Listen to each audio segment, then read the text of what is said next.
kamusta ay lagi kong sasampitin. Aking mga anak na minamahal, dahil kung kayo'y nananabik sa ating mga pagtitipang, higit ako na inyong ina ng langit at lupa.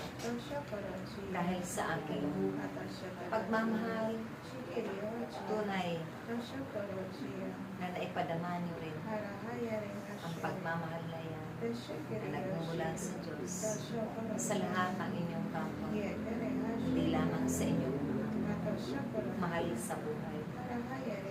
At kasabay nito, ang kababaan ng kaloob, ang matibay na pananalig, pagtitiwala at pananampalataya sa Diyos. Dahil sa ngayon, kayo man ay natuto sa mga bagay na mabubuti, upang ito man ay inyong ganapin, gawin lagi, at ibahagi, ipalaganap sa sanglibutan para sa mga kapwa ninyo, higit sa Diyos na makapangyarihan sa lahat. Kaya ang aking ipinapaalala lagi ay ang pagdalita ng aking banal na Santo Rosario. Dahil marami ring mga salot pang maganda aking mga anak. At ito man ay inyong maitaboy lagi upang hindi mapinsan ang inyong mga kapwa at mga kapatid na kulang pa sa kanilang mga pagsunod sa pangalan ng Diyos. Dahil ang panahon ito, minsan hindi inaasahan ng bawat isa kung anong magaganap. Dahil ang Diyos ang siyang nakakarating ng lahat ng iyo. Kaya't lagi nawa handa ang inyong mga sarili. Puno lagi ng pananalangin, puno ng paggawa ng mabubuting bagay, upang kung dumating man ang mga suliranin at pagsubok, ay ito'y inyong mararanasan at ipararanas ng Diyos. Kayong lahat ay hindi mahihintakutan, pagkos masigit pa na magtitiwala at mananampalataya sa Diyos na makapangyarihan sa lahat. Hindi ninyo binibitawan ang mga pangako niya, ano't anuman ang nangyayari at mangyayari pa. Tunay na tumitibay ang inyong mga pagtitiwala magpakailanman. Wala na kayong inaasang pa na magbibigay buhay sa bawat isa sa inyo, kundi ang kanyang mga anak na kailanman hindi ninyo kinaliligtan. Sa bawat pagtitipan natin, ang aking mga tagubilin ay inyong sinusunod upang hindi maganap ang mga naganap sa mga karatig bayan, karatig bansa sa inyong mga buhay. At hindi ito mararanasan ang bawat kapwa ninyo dito sa inyong bansa, higit sa inyong bayan.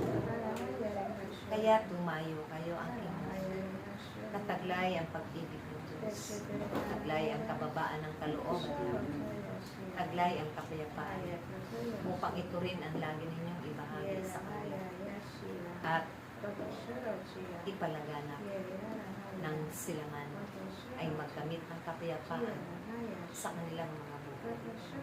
Papayapa rin ang kanilang mga kalooban at matututunan sila umibig sa kapwa kahit hindi kaibigin.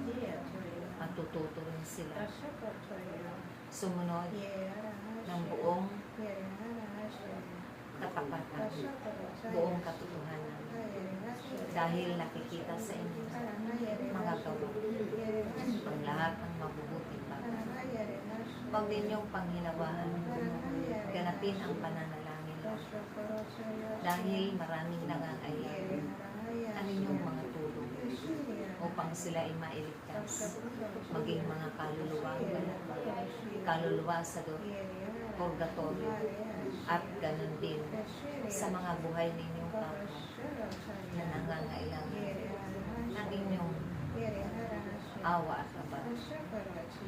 Hanggang sa sila man ay makilala ang Diyos sa pagkakataon.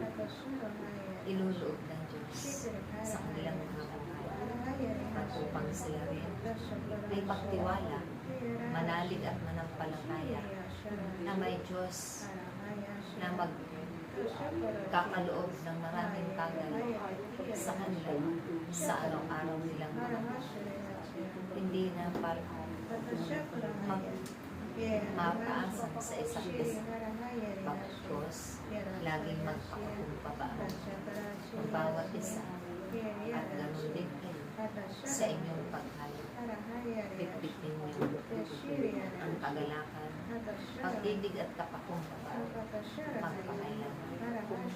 Ako, ang inyong mahal na ina ng Fatima na nagtuturi ng mga mabubuting bagay, nagpapaalala upang hindi ninyo makakaligtaan at upang dumaloy sa bawat kapwa ninyo. Biyaya, awa at abag ng Diyos at grasya niya magpakailanman. Kayo, lahat nawa ay magkaisa. Kayo ay mabigkis ng iisang espiritu na nagmumula sa Ama at ito nawa ang magiging daan upang kayo'y maraming makalak na mga kaluluwa na dadalhin sa banal na anak ng Diyos magpakailanman sa ngalan ng Ama, ng Anak, ng Espiritu Santo. Amen.